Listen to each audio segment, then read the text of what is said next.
The Italian Film Commissions Association. Do you want to shoot your film in Italy and don't know where to start from? The Italian Film Commissions Association offers you the know-how and support you are looking for. Fred.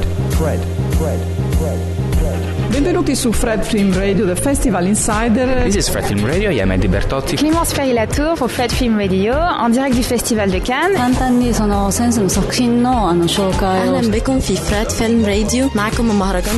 Fred, the festival experience in 23 languages. People of the universe, welcome to a brand new episode of the Big Fred Tuesday, Fred Film Radio's weekly show about all things cinema past, present and future. Allow me to introduce myself. My name is Matt Micucci and we have a hot lineup for you this week. But before we get started, here are some of the news and announcements from the past week. The Venice International Film Festival has announced the lineup for its 77th edition, which will be taking place from the 2nd to the 12th of September. 60 films will be screened in the official selection, and there will be new outdoor screening sites as well as several precautions, including temperature checks at the door, as the festival is set to become the first major international film festival to hold a physical edition since the coronavirus outbreak. Films in contention for the Golden Lion this year are directed by Chloe Zhao, Mona Fastwald and Andrei Konchalovsky, among others. Luca Guadagnino and Abel Ferrara are among the big names also scheduled to premiere films in other sections of the festival. While there will be a marked decrease in Hollywood presence on the Lido di Venezia this year, there will be an increase in presence of features directed by women directors. Iconic action star Jean-Claude Van Damme is currently shooting an action comedy for Netflix titled The Last Mercenary.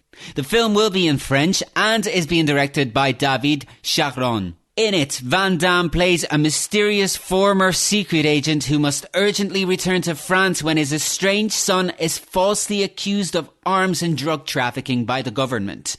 This is the first action comedy starring the muscles from Brussels and also his first project for Netflix.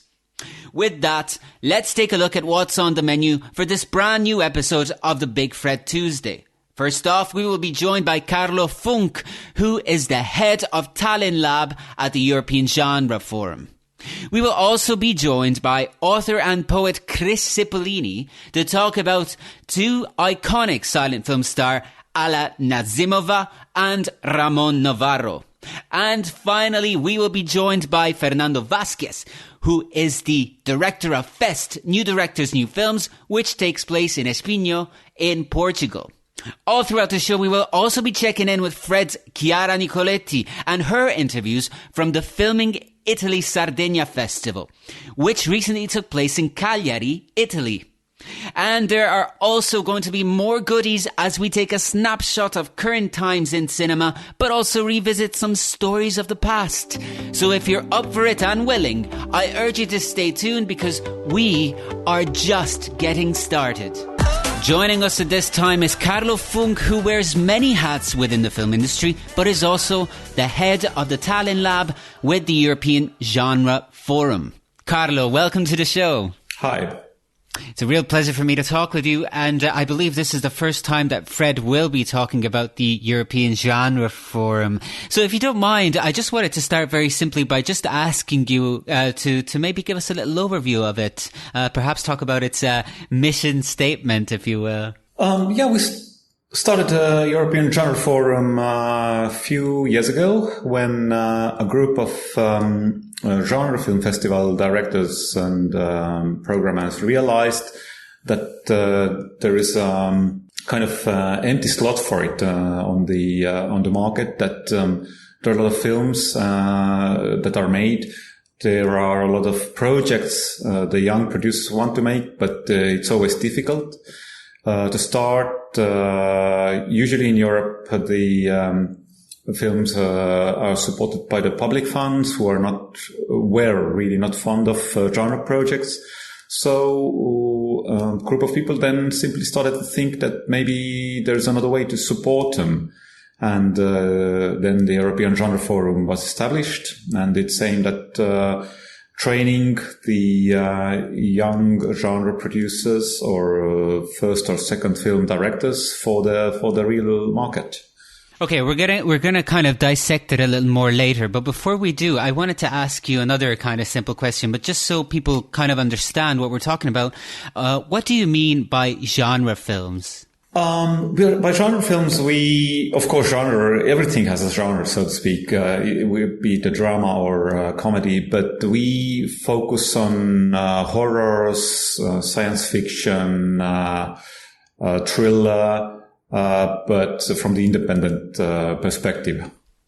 And generally speaking, how would you say the state of genre films is currently in Europe? Well, it's getting better all the time, because I think the wider audiences have realized that the films might be more interesting than the mainstream that is produced, mainly because there are more and more genre elements in even the contemporary drama. I mean, there are kind of horror elements, there are thriller elements, there are visuals that originally come from the horror films, maybe, or in terms of editing, it happens quite a lot. So this has raised interest from the film founders as well. And there are more and more projects that are not simply genre films anymore or horror films, but try to be more serious dramas at the same time. So it's an interesting movement, I think. Can you tell me a little bit about the history of the forum in the sense of when was it founded, for example? We are in the 6th year, I think, because the start was really a small project. Then it got support from European Union Creative Europe Fund. And then we were able to do it with a proper budget and on a good, really good professional level for a few years. And but now we are continuing without the European support, and still providing, I think, very good mentors and speakers during the sessions. Yeah, sure. And was it always a collaboration between festivals? There were 3 film festivals behind the European Genre Forum. At the start, it was Imagine Festival in Amsterdam, Zagreb Film Festival, which usually takes place in July in Croatia, and finally in November, Black Nights Film Festival in Tallinn is hosting the last lab of the year of the European Genre Forum. And yes, it's primarily connected to the festivals. But also we have been asked to do some, let's say, little events at another festivals sometimes as well.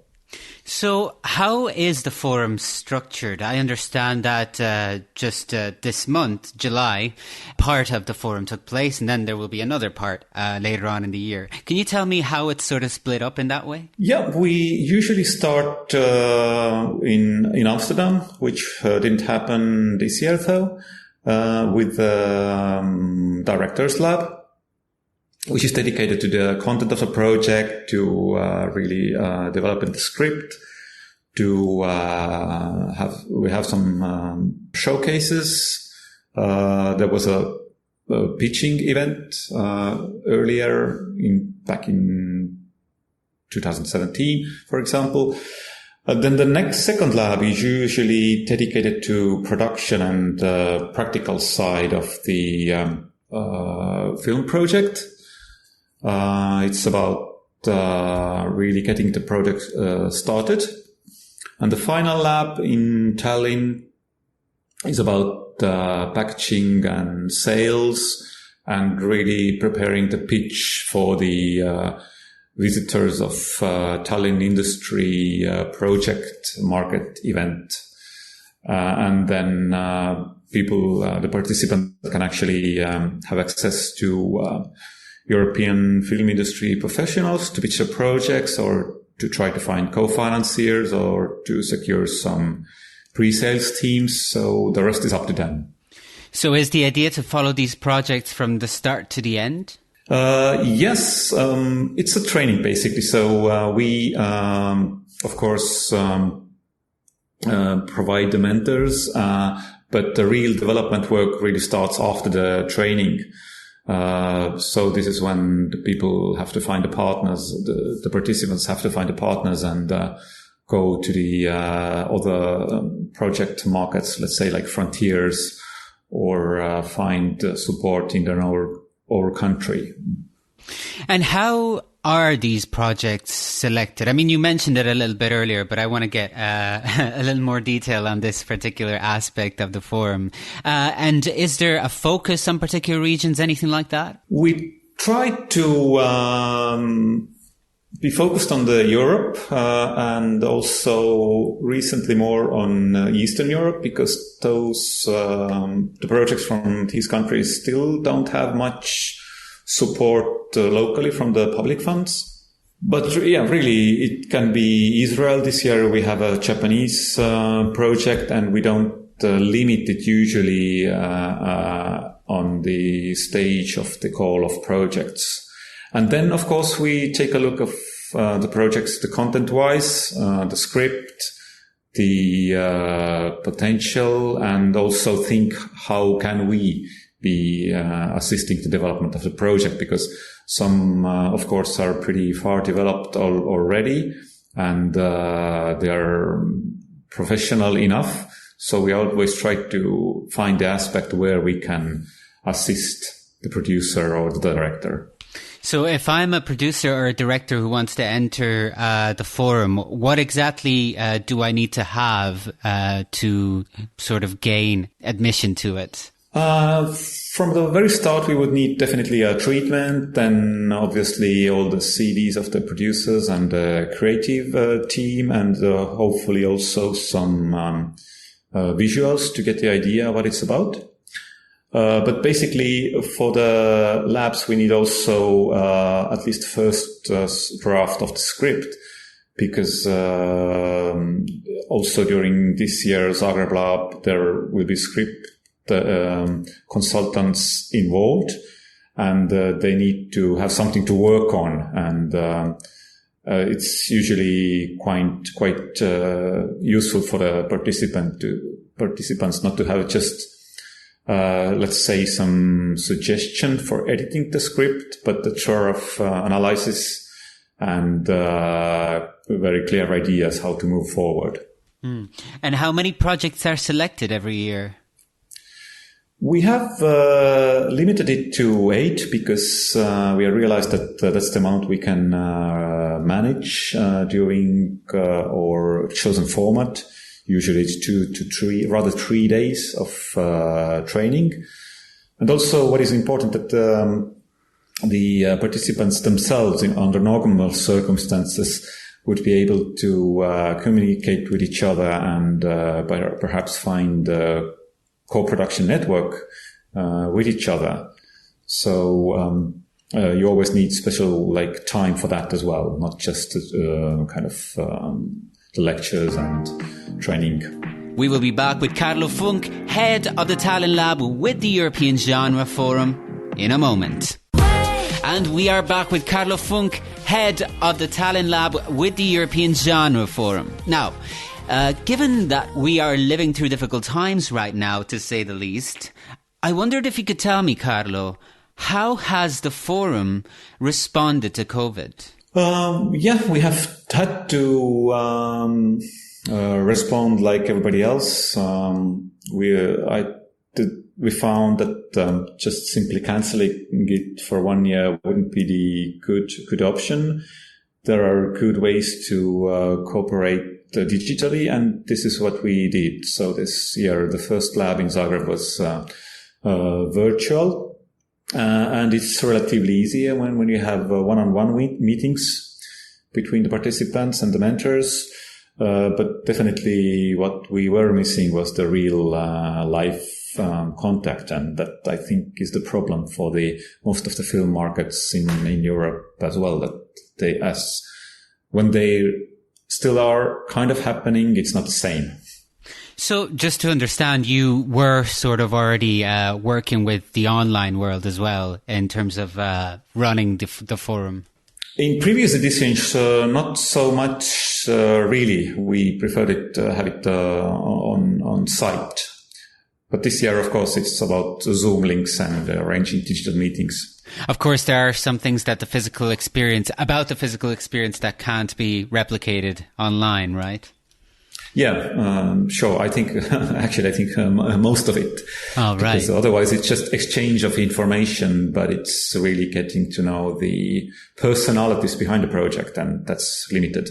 If you were to sort of outline some of the challenges that you've encountered in responding to the COVID, what would they be? Especially considering that some parts that Zagreb possibly had to adapt quite decisively. I think I don't actually see any better resolution than to have the labs in real life, because of the certain limitations. For example, when let's say there's a pitching, and of course you can ask a lot of questions how the project is going to happen, but when it comes to creating mutual relationships, let's say with your future sales agent or your future co-producer, then you have to have at least one real life meeting. In this sense, I think the training programs, the real life meeting during training programs is necessary. But of course, what we did was one really international panel early in May, which was meant to kind of analyze the state of production at this very moment during the COVID situation, where we had speakers during 90 minutes from South Korea, from LA, Germany, the sales agents, the filmmakers, the festival organizers, who gave their perspective how it's going to work during the coming months. And I think the mood was quite positive, because the sales agents noticed that although there is no theatrical release, some really unexpected independent films, horror films, genre films, were pretty well received on streaming platforms. And there were some kind of surprise hits as well, films you would not expect to perform that well under normal circumstances. Right. And do you expect that the Tallinn part of the forum will be taking place? There will be a chance that maybe it will take place physically? Yeah, I think there's a good chance still. I mean, the situation here is pretty relaxed at the moment. It's a small country, low density of population, maybe easier to control in several things. And of course, we hope that in the rest of the countries where the professionals are coming from, the situation will normalize as well. Right.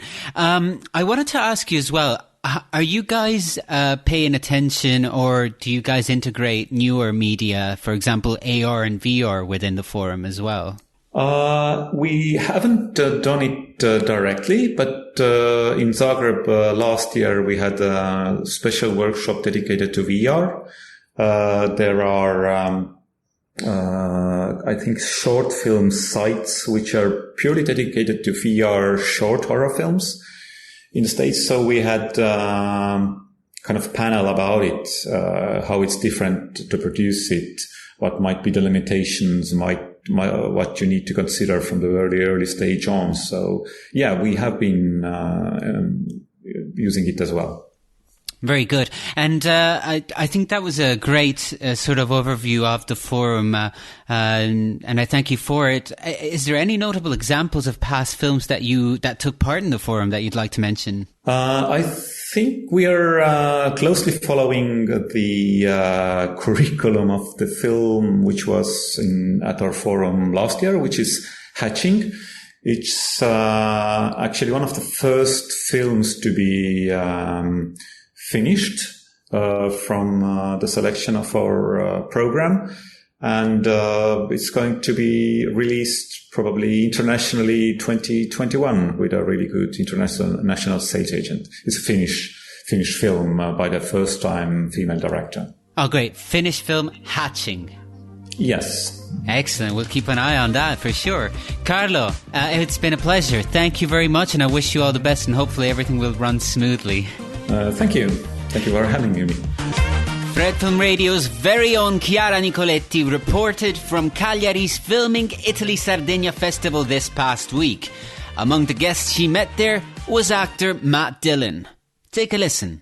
I'm with Matt Dillon, who is honorary president of this year's edition and is receiving a career award. So Matt, looking back to your career, do you have regrets? Is there something that you wanted to do and you couldn't? Well, I don't regret a chance that I didn't get. If I didn't get the opportunity, it's not something I regret. I only have regrets of things that I had the opportunity to do and I didn't do. So, I don't spend a lot of time dwelling on regrets. It's very unproductive. It doesn't help to say, oh, well, how come I didn't do this? I should have done that.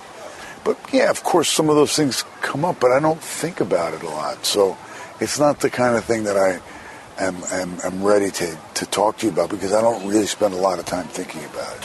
I'm thinking about what I can do now, what it is that I want to do now. And now we're in a situation where we are in, we've had this pandemic, we've been in a lockdown, production is slowed down, people aren't making films as much right now, people aren't doing as much, but there's opportunities in development, in creating ideas, new ideas coming about. And that's the way to look at life. That's the way I prefer to look at things. One of the last movies you did is Land Full of Honey. Do you have a memory to share about the film?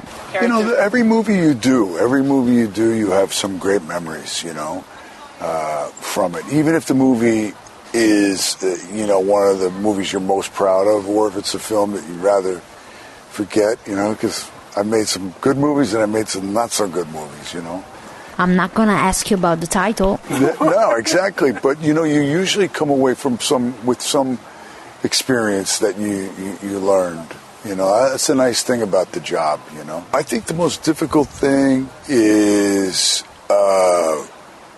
I think, as an actor, I think sometimes doing comedy can be really hard. I don't know why it is. Maybe it's because you have to find the truth. You have to find the truth. The truth is, comedy is the truth, And so, but I've also found, in my career as a director, that making a documentary was the hardest thing I ever did. Thank you, Matt Dillon, for being here with us on Fred, and this is Chiara Nicoletti from the third edition of Filming Italy Sardegna Festival for Fred, the Festival Insider. Let's take a break from all the interview content for a minute to remember some of the birthdays and anniversaries we celebrated this past week. On the 30th of July, we celebrated the birthday of filmmaker Peter Bogdanovich, a major figure of the American New Wave of the 60s and 70s. He started off as a film critic and later directed such seminal works as The Last Picture Show, What's Up, Doc?, and Paper Moon. Aside from his directorial efforts, he is noted as a film historian and has written several acclaimed books on film, becoming somewhat of a scholar of some figures in cinema history, as well as a personal friend of Orson Welles. This actually allows me to mention that among the films announced for this year's lineup of the Venice International Film Festival is a feature titled Hopper Welles. The film is a 129-minute unscripted conversation between two deeply influential figures of American cinema, Dennis Hopper and Orson Welles. And I, for one, can't wait to see it. Richard Linklater was also born on July 30th, 1960. A major figure in American independent cinema, he is known for humanist films that revolve mainly around suburban culture and the effects of the passage of time, which particularly culminated with his epic coming-of-age drama Boyhood, released in 2014. Other noteworthy films he directed include his critically lauded Before trilogy, Dazed and Confused, Waking Life, and A Scanner Darkly. Speaking of filmmakers, we must sadly note the passing of British director Alan Parker, who died this past week, aged 76. He was born in 1944 and started his career as a copywriter before moving into making television commercial. He made his feature directorial debut with Bugsy Malone in 1976 and later directed such works as 1992's The Commitments, a light-hearted comedy drama about a band in Dublin. He was also Oscar nominated for Midnight Express and Mississippi Burning. Coming up, we will continue to celebrate iconic figures of film history with poet-author Chris Cipollini, who on top of being a creative soul is a silent and early film aficionado. Together we will talk about two iconic silent film stars, major in their day, yet somewhat fading away with times. Alla Nazimova and Ramon Novaro. So stay tuned. My next guest on the Big Fret Tuesday is my friend, poet, author Chris Cipollini, who aside from being an artist himself, is an art lover and silent film aficionado. You can find out more about him at his website, amalgamation.home.blog, and he joins me at this time to have a chat about two iconic silent film stars, Alla Nazimova and Ramon Novaro. Chris, welcome to the show. Hi, Matt. Thank you for having me. This is great because we're going to be talking about something that I love to talk about, and obviously it's not a particularly popular topic, but it is with us, right? It's silent films.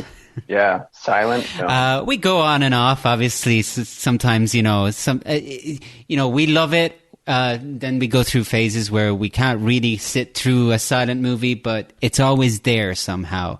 And you being a poet, this is what I wanted to start off with. How would you describe the poetry of silent film? Is there a poetry to silent films that perhaps the soundies don't have?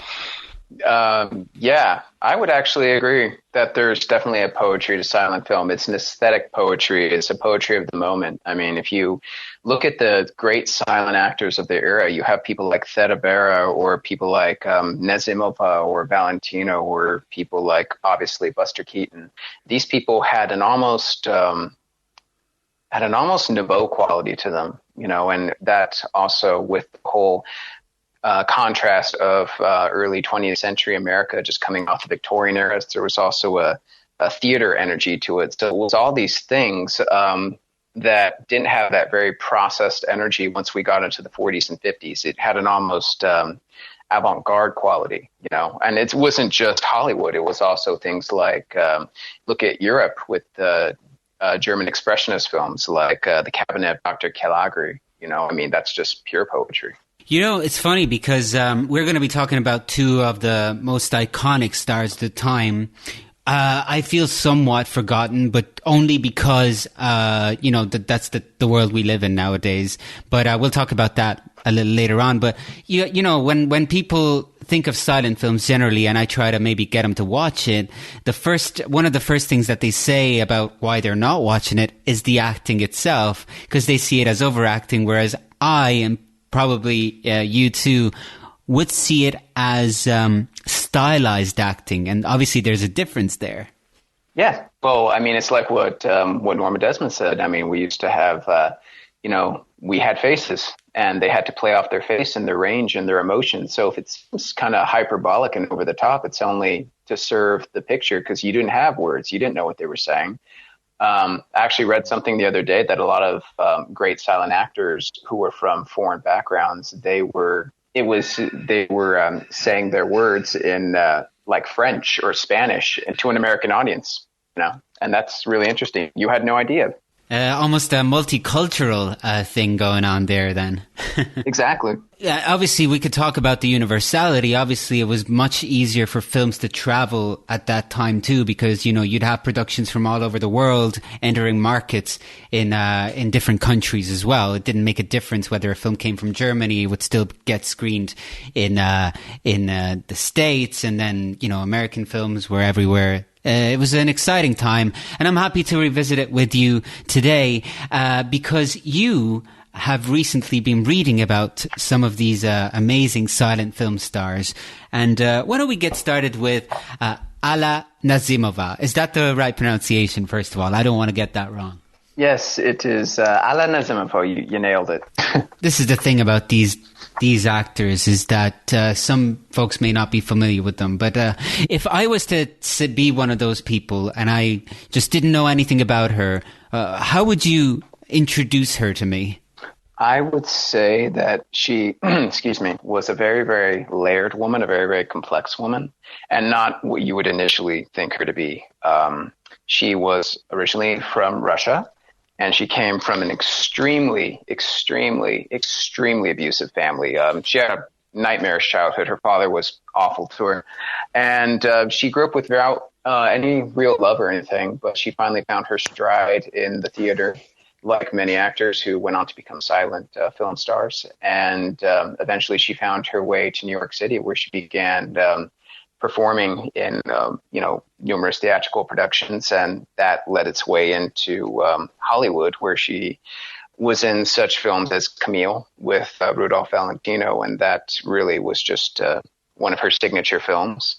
And she was more than met the eye, because she had almost eccentric, they say Norma Desmond from Sunset Boulevard was actually partially based on her. She was, take Norma Desmond and Mrs. Havisham and make her Russian, and you have kind of the energy of Nazimova. She was a very, very grounded person. She wasn't at all as effective as people think she was, though. She knew where she came from. So you mentioned Camille. Camille is from 1921. At the time, she was a huge star. I mean, she was really one of the first ladies of cinema, if we could say that. Then there was Salome. Yeah. Salome. Yeah. Based on the Oscar Wilde, 1923. She was really one of the biggest stars at the time. She also had, as such, as many of the stars of the time, there's a couple of names that I could throw out there. She had some sort of a control over the films that she starred in. I mean, she wasn't just an actress. She could also make some decisions about the creative side of things. Correct. Yes, she was. She had a lot of. How can I say this? She did have a lot of clout, because she was. She had a marriage to a very, very influential.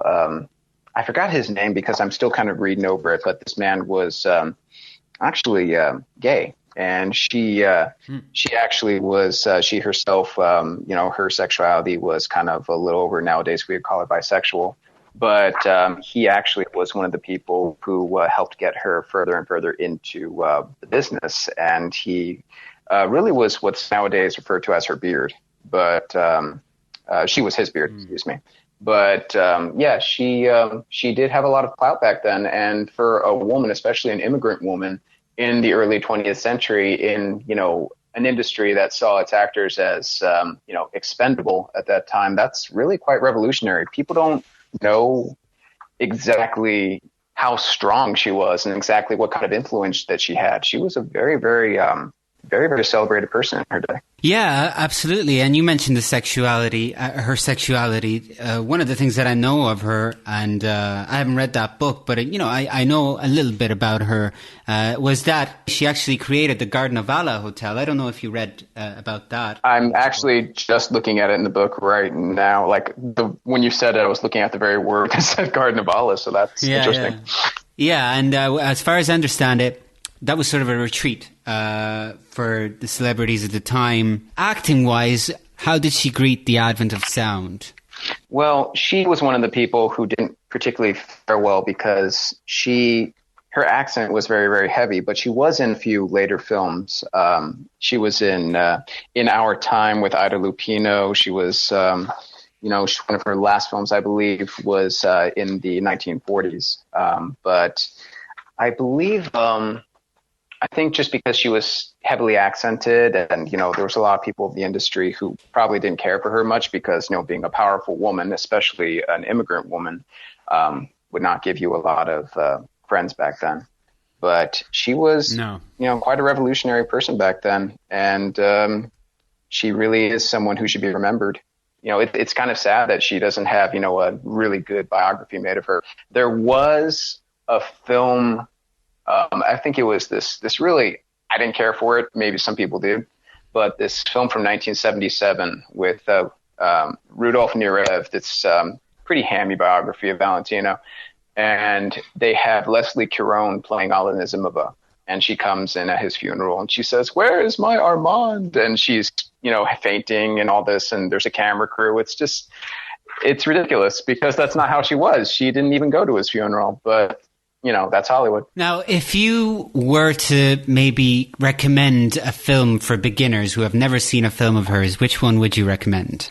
Well, I would start with Camille, even though it's kind of the go-to one, because it is aesthetically beautiful. The sets are German expressionistic. They were designed by Natasha Rambova.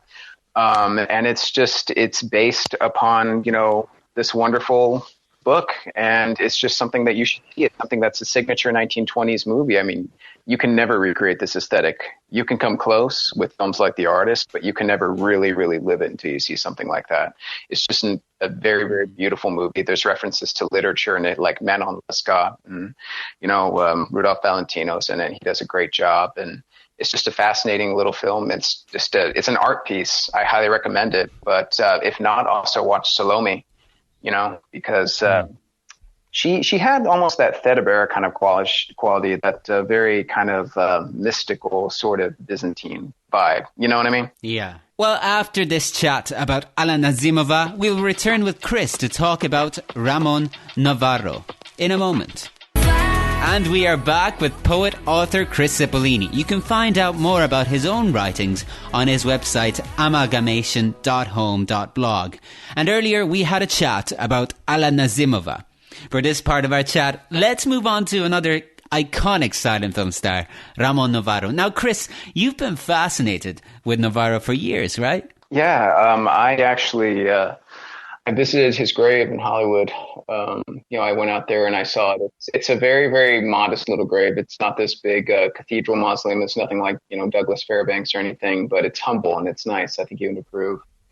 But yeah, I don't know. There's something about Ramon Novaro that there's an empathetic pull with him that is absent in a lot of very not really tangible silent film stars. You know, you can know Charlie Chaplin, you can know someone like Buster Keaton, but, you know, I sadly think it's really the instance of his death which has given him that enduring quality.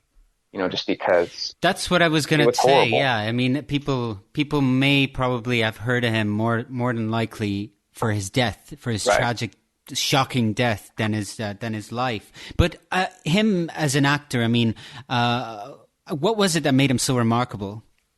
What made him remarkable is he was really kind of one of the last great Latin lover energies. You know, one of the last, actors. I mean, he was the first Ben-Hur. Everybody in the world wanted that role. That was like the search for Scarlett O'Hara. Everybody wanted it. They casted another person, and then they decided this is the man to play it. He had he had an excellent voice. He was a very, very good singer. It was almost an operatic quality. You can actually find him singing on YouTube. There's all sorts of videos. And he was one of the many actors who made who made a smooth transition from silence to talkies, and he did it very well. And considering English was not his first language, that was also quite a feat. Right. He was Mexican.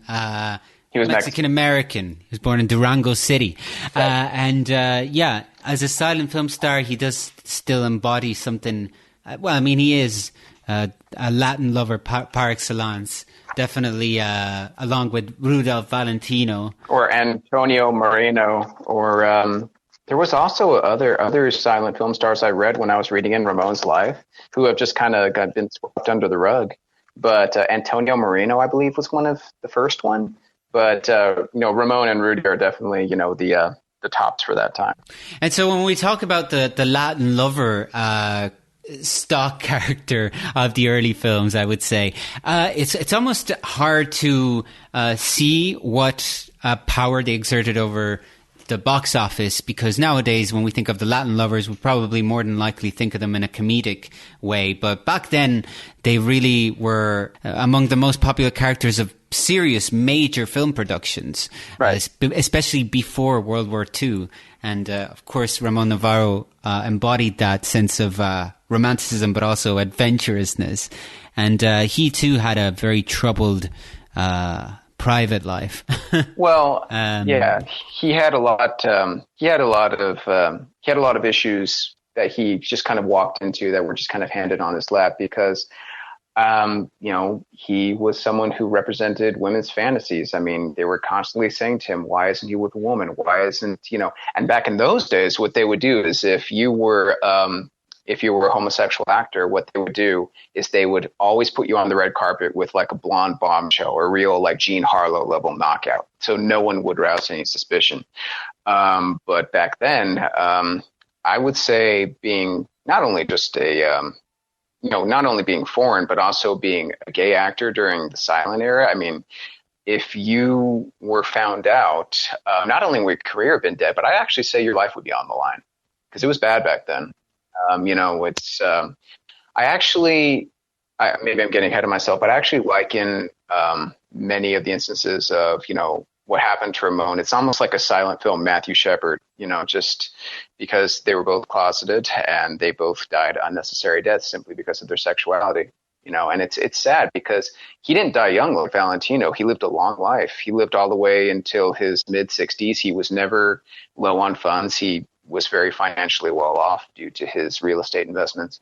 But one poor decision kind of led to that. And it's tragic because it undermines his entire career. I mean, this was a man who, he got from the silence to the talkies. That was not a mean feat back then. He was a talented singer, and he was an extremely multifaceted human being. And people just think of his death, and there's more to him than that. So much more to him than that. He was a true Renaissance man. He really, really was, and he should be remembered for that. A lot of these actors from this time have been put in boxes, and I think it negates who they really were as artists. Well, given the fact that you are fascinated with Novarro, and I love to hear you talk about him. You recently rediscovered a prose that you'd written about him. Is that right? I did, yeah. Back in the day when I used to be able to write a poem on the spot. I've lost my mojo. Well, I would love for you to read it for us. Would that be okay? Absolutely. Excellent. See, so I'll give you a little quick preface. When Ramon was growing up, he was from a very well-to-do family, and their estate was called the Garden of Eden because there were, little, like Garden of Alla, Garden of Eden. They're connected, but it was a very, very lush property. So the poem is called "The Boy from the Garden of Eden." All right. The Boy from the Garden of Eden for Ramon Novaro. Seas of faces, a perfect match to Goliath.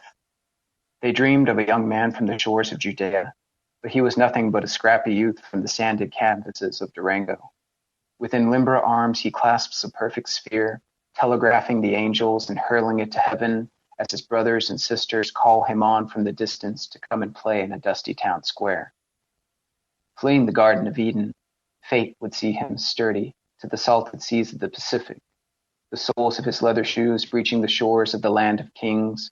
All about him, the lost young lad was a carnival atmosphere speckled with madcap fools and prancing pantomimes and magnificent costume performing rude dances before a dusted lens.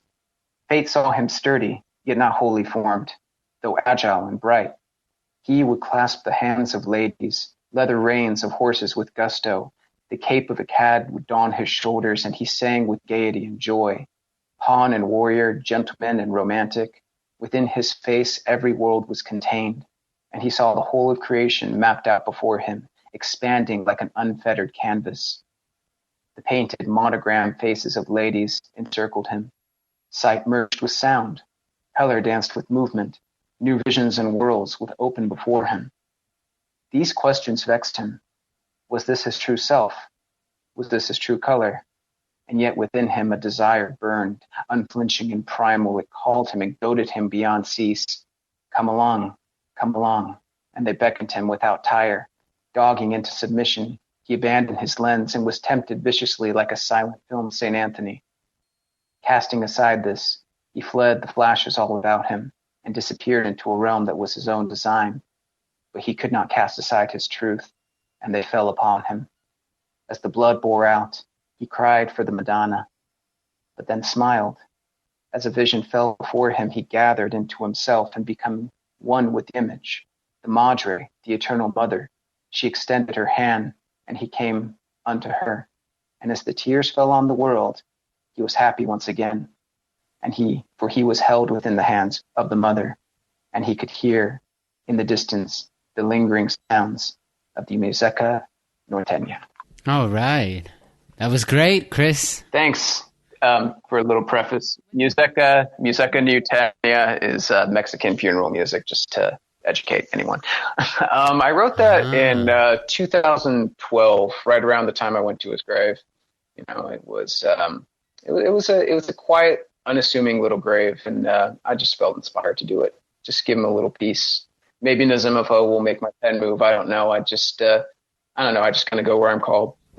You also pointed out Garden of Eden, Garden of Alla. There is a little something that connects Alla Nazimova with Ramon Novaro. So that's true. It's a small thing, but it does sort of connect them in a way. Exactly. You know, they both have a thing for gardens, but Nazimova was just ending her career as Ramon came in, so they're still interconnected in a slight way. You know, I forgot to ask you, what would be the film that you would recommend for people who are not familiar with Novarro to watch? You know, a lot of people would say Ben-Hur, but honestly, I would actually say my favorite is Scaramucci, because I have a thing for period dramas. Oh, yeah. You know, it's 17th century, French comedy, and he's fantastic in it. Very swashbuckly, very, very Fairbanks-like, only, he has that Latin flair that just kind of makes it unique to him. And Ben-Hur is excellent, but I go for Scaramucci. And also, he did another movie called Where the Pavement Ends with Alice Terry. That's a good one, too. Yeah, Ben-Hur is challenging to watch because it's just so long. It's so long. I know. I saw it in a silent film theater. There was a pipe organ playing and stuff. It was really quite cool. Yeah, this was in Seattle. And know, that's a transcendental experience then if you watch a film that size in a proper theater. Yeah, the theater was from 1912, and there was a pipe organ playing, and it was a beautiful moment, and there was no boring moments. I felt like I was at a Stones concert. It was great. Absolutely. You got to come to the Silent Film Festival in Pordenone one day. I'm sure that they would love you. They would love to have a poet there. Read out some poetry inspired by all these amazing stars. Well, I mean, I if that's an invite, I'll happily take it. I just need to find a way to get back over to Europe. That's true. These are not good times to traveling. But Chris, it's been a pleasure, absolutely, and thanks very much for doing this. Thank you for having me. I appreciate it. Fernando Vasquez is the head of programming of Fest, New Directors, New Films, set to take place in Espinho, Portugal, and beyond this year. Here to tell us more about it is the man himself. Fernando, welcome to the Big Fred Tuesday. Hi, Matt. Good to be here. It's a real pleasure for me to talk with you, and let's kick things off real simple. Can you tell me a few words about Fest and perhaps what its mission statement is? Sure. Well, our organization and our event, which is our main activity, has been going on for 16 years now. We are based in a small town just south of Porto. It's a beachside town called Ciplini. It's actually a town that has a reasonably long tradition film-wise, because it already had quite a significant film festival on the Portuguese scene, Cinanima, an animation film festival. But we are obviously focused on a different sort of objective. Our idea, as the name of the festival explains, or self-explanatory, it's focused on discovering new talent in film, nationally and internationally. We are also focused on creating sort of a platform that unites people that already work in the film industry or wish to begin working in the film industry. So we organize a series of activities or side activities that ultimately transformed the festival into a sort of forum. We have always a long list of masterclasses and workshops headed by key people in the film industry. We have a pitching forum, a competition for projects who are looking for support, for financial support or other kinds of support. We have what we call a director's hub, which is a sort of debate space to tackle some of the big issues that concern directors or new directors these days. Generally that's the idea of the event. Obviously this year things are taking a slightly different turn, like with everything else in the world, but the principle is that. And just to know a little more about its history, how long has the festival been around for? This is the 16th edition. Technically, we've been active for 17 years. There was a year where the event didn't take place right at the beginning. But apart from that, we've been going on for 17 years. Yeah. So the festival has obviously evolved over the year, and this festival, as you hinted at, will be different. One of the ways in which I understand it will be different is that it will take place in 3 different cities. Is that correct? That's one of the many ways that is going to be different. As an organization, we actually do screenings all year round from parts of Portugal mainly, but also abroad. But during the actual week of the events, we never managed to actually do that extension. We always wanted, but obviously the complexity of the events requires us to focus specifically on what we already had. But this year, yes, that's one of the key changes. We will be screening our feature film competition and part of our international and national short film competition in Porto as well, which is one of the largest cities in Portugal, and also in Lisbon, which is obviously it's a way of not only fulfilling our mission of promoting these films and these filmmakers the most efficient way possible, but it's also a way of compensating for some of the limitations that inevitably are related to this social distancing era, and particularly the limitation on the seats in the rooms that can be filled. We're very happy actually that we've had this opportunity and we've taken this jump right now, and hopefully it's something to continue in the future. And I probably should have asked you this earlier, but I will ask it now. How is the festival structured in the sense of how many competitive sections are there exactly? So in terms of competition, we have our feature film competition, which is the main one. We also have an international, the feature film competition is focused on first and second features and is fiction and documentary. Then we also have an international short film competition for fiction, documentary, experimental non-narrative cinema, and animation. We also have a national competition, the National Grand Prix, for short films, focused on different formats. We also have an academic competition, which we call Next, which focuses on trying to showcase some of the best work being done in film schools all throughout the world. And our final competition is actually focused on films for children and teenagers. It's what we call Festinha, which is also competitive. And the interesting part here is that the jury members for this competition are obviously composed by children and teenagers. So there is an interest in also audience development, I suppose. Exactly. Well, that's one of the big objectives of that part of our work. We actually do a lot of that all throughout the year. We are closely related to the National Film Plan here in Portugal, which is an initiative from the Ministry of Culture, where we go to schools, to high schools mainly, and we screen films and we promote debates, and we try and get them hooked, so to speak, into new cinema, and particularly European cinema, and then obviously try and extend that to this initiative at our festival. And before I forget, what are the dates for this year's edition? So the event in Porto and in Espinho will take place between the 2nd and the 9th of August, but it will continue on until the 12th of August in Lisbon. And this is a change because the event was supposed to take place in June, at the end of June. Usually it always takes place at the last, but obviously for obvious reasons, this year we had to delay it. We will be back with Fernando Vasquez to talk more about Fest, new directors, new films in a moment. And we are back to talk some more about Portugal's Fest, new directors, new films with its head of programming, Fernando Vasquez. So we've been talking about this year's edition of the festival, and just so we understand, will this be a physical edition only, or will you also be offering some type of programming online? No, in terms of film screenings, everything is on a physical format. That's one of the things that we insisted on from the beginning of this pandemic period. That if we were going to do the event, we would have to do it on a physical format. We obviously studied the option of doing it online, but after some careful analysis, we realized that the amount of resources and energy that would need to be spent and the results that you can get out of it didn't justify it.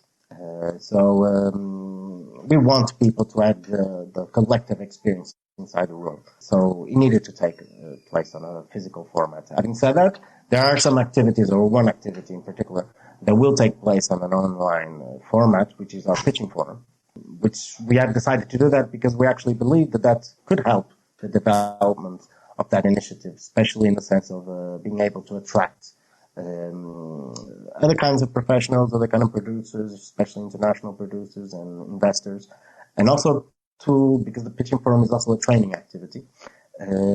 So it would allow us to rethink the training part and prepare the participants to also do these pitches at a long distance, which is obviously a very different. I'd like to know more about this pitching. Sure. So how is it actually structured? How are the projects selected? So if I was a filmmaker who wanted to participate, what would I have to do? Well, basically, we have obviously a submission period where people can submit their projects. It may vary from year to year, but usually we take in projects for feature films, fiction, for documentary as well, and for short films. We usually select, it varies from year to year, but it's usually around 25 to 30 projects altogether. To each of these projects, we attribute a tutor, which help more than develop the idea of the project. It helps develop the 5-minute pitch. That's this project is basically focused on the actual art of pitching, which is one of the hardest parts, and it's usually where a lot of the great projects end up being damaged. The idea is that the actual pitch is trained to the maximum, and then at the end there's the actual pitching forum where everybody has roughly 5 minutes to present their project to an audience of potential investors or supporters, and hopefully take it from there. This is also a competition, actually. So we do have a jury that attributes 3 awards. The awards are all post-production support at some of the biggest post-production companies around, such as Halo or Goldcrest, for instance. And again, just to understand, is the industry section otherwise been impacted by the pandemic? Yes, one of the things that makes the event stand out on the Portuguese scene is the amount of master classes that we usually have. They're usually part of this side section that we call training ground, and that unfortunately we have had to postpone for 2021. The reason is that obviously we could have done it, we could have reproduced it online, but our objective in Training Ground is not simply to invite a big guest and give them a couple of hours to do their presentation and then have a quick Q&A. Our objective is that our guests come and they stay here for the full week, just like the participants. A sort of community is created, and the sharing of information and experiences, and possibly the beginning of partnerships. It's done all throughout the week, constantly, almost 24 hours a day, not just in the actual place where the activities happen, but at dinner time, at our parties, etc. So obviously, this proximity is absolutely vital. So we decided that this year it would be better to postpone that part of our work. Same for the Directors Hub, which has similar objectives, but done obviously focused solely on directing. And these kind of activities, unfortunately, this year, we couldn't really control. Above all, because it attracts a lot of people. We usually have roughly 100 guests doing these presentations and participating in these master classes, plus roughly 400 participants coming from all over the world. And obviously we can control the security conditions in the buildings where we're actually doing the event, but we can't do it at restaurants, we can't do it in transport, we can't do it in other places. So it would be very irresponsible on our part to just go ahead and do it anyway. Was there ever a point where you thought that maybe the festival as a whole would have to be postponed? For sure, yeah. I think everybody in the world has had to deal with that possibility, especially at the very beginning. But we focused above all in the beginning at making sure that we protected our team, that we were be able to maintain our structure, which is quite large for the Portuguese context. And that alone kept us busy and stopped us from thinking those thoughts.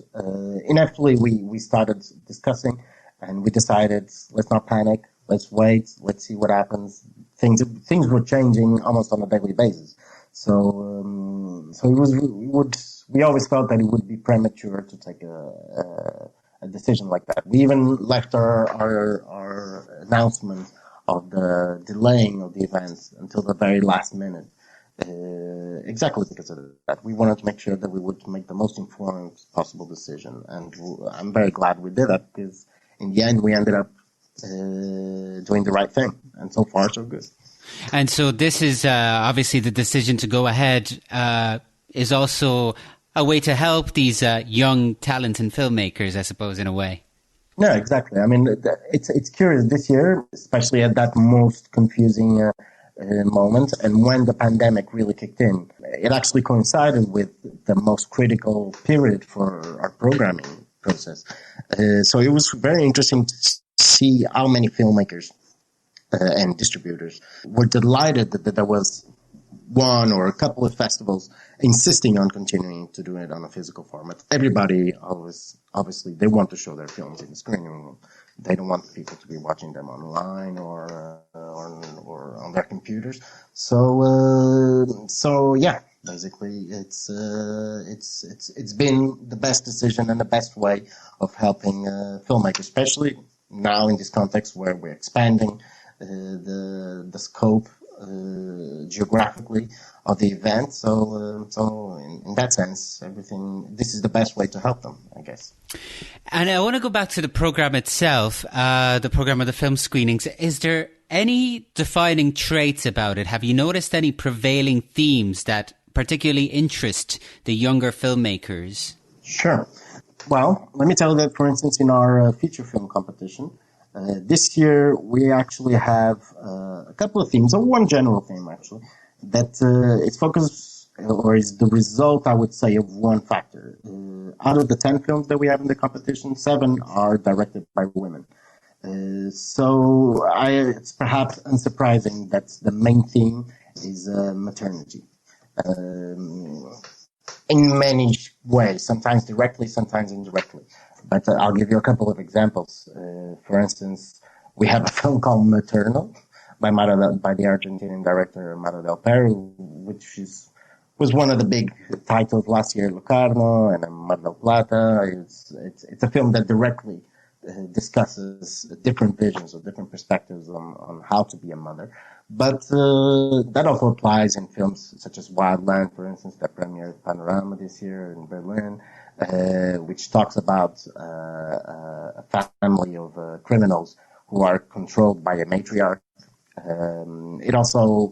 The theme also comes back in Baby Teeth, for instance, the Shannon Murphy film, which ultimately discusses or talks about a family and how a family deals with the terminal disease of their teenage daughter, with a big focus on the mother. So yeah, I mean, I would say that that's surprisingly a very common theme. I'll even tell you that there were films that we ended up not selecting at the end that also touched that theme. We were very surprised. At one point, our program was almost all going to be about maternity. Obviously, we decided not to be that obsessive, but that's certainly a theme that is very common. Also, related to this factor of having a significant amount of female filmmakers in our program. For instance, in our short film competition, women's rights are a big subject, particularly in terms of gender relations. So I think those two themes are certainly very prevalent in our program this year. That's fascinating, Fernando. Thank you very much for joining us. It's been a great pleasure talking with you, and I hope that everything runs smoothly for the festival. Yes. Thank you very much. It was great being here and talking to you, Matt. Thank you. Let's take a look at another interview by Chiara Nicoletti from Cagliari's Filming Italy Sardegna Festival from this past week. Here Chiara sat down with the one and only Isabelle Huppert. So I couldn't help but noticing that by taking part in this festival, plus acting in the new film by Michele Placido, like this October, you're taking part in our new beginning in the industry, in Italian cinema industry. So how does it feel? I feel very, very happy. I feel very happy to be here, first of all, to be here in Sardinia, and I think it's a wonderful thing that this festival is happening, because so many things have been cancelled, and so we have to keep hope and energy, and so I think that's why everybody who is here now, it's the reason why everybody is here, and I'm very happy to be part of this new film by Michele Placido, sì, sul Caravaggio, un bello progetto. And I was looking at your filmography, and I was thinking that in a cinema world that is still struggling to find more room for interesting and multifaceted female characters, you had done a lot, and you had the chance of portraying women very differently. And so, what are you the most proud of, and what did you learn from these characters? I don't think I learned something, but I'm certainly very proud to have worked with all these wonderful people, with all these prestigious and very, very creative directors, and I feel very privileged for that. How do you think you managed to have that, to attract this very significant roles? That's a question for them, not for me. I don't think I'm entitled to answer. It's always a little miracle when someone wants to, look at you for 3 months of his life and film you, and I think it's for various reasons for everybody. It's always a little mystery when someone, like, for instance, let's take the example of Michael Haneke or Claude Chabrol.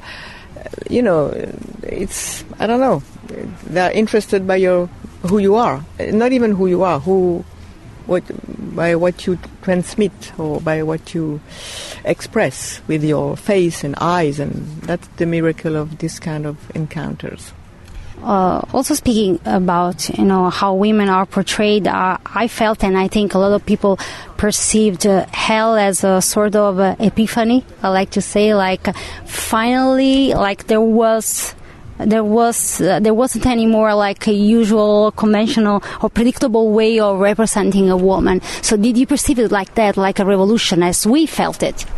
Yes, but like most of the things I do, I perceive things, but in a more unconscious way, I would say, So once it's done, I say, okay, that's and if I was perceiving it more precisely, I don't think I would do it. So I think it's good that you just perceive it intuitively, by your intuition, but without putting words too precise on it, because otherwise it's like you were anticipating maybe some controversies, and if you are anticipating too much this, so you don't do it because you can be afraid, So I prefer to do it in a bit more unconscious. You have worked with very important Italian directors, and Italian cinema, and a lot of people keep saying through the years that Italian cinema is living a crisis, that we are not that good anymore. What do you think? What's your opinion from your side? I think Italian cinema is surviving, and we are all surviving, and maybe all survivors in a way, because cinema, it's difficult to make still cinema alive, as we all know. That's why festival and any gathering about cinema and talkings about cinema is good news, and it's a good thing, because I think it's more and more difficult. I'm not pessimistic myself, so I'm rather optimistic. But I know some people are very pessimistic, and I hope they are wrong. But there are reasons maybe to be pessimistic sometimes. Thank you so much, and congratulations for the award tonight. Thank you very much. And this is Chiara Nicoletti from the 3rd edition of Filming Italy Sardegna Festival for Fred, the Festival Insider. Well, folks, we are just about ready to wrap up another episode of our weekly show on all things cinema, The Big Fred Tuesday. Hopefully we were able to brighten up your day, which is traditionally viewed as the least inspiring day of the week. But before we say goodbye, let's take a look at some more news and announcements from this past week. Earlier in the show, we talked about the Venice International Film Festival's lineup, and now it's time to talk about the Toronto International Film Festival in Canada, which will consist of a mixture of virtual and physical events and will run from the 10th to the 20th of September. While no individual sections have been announced, the festival's program will feature 50 films and is defined by a marked presence of European productions and co-productions, particularly from the United Kingdom.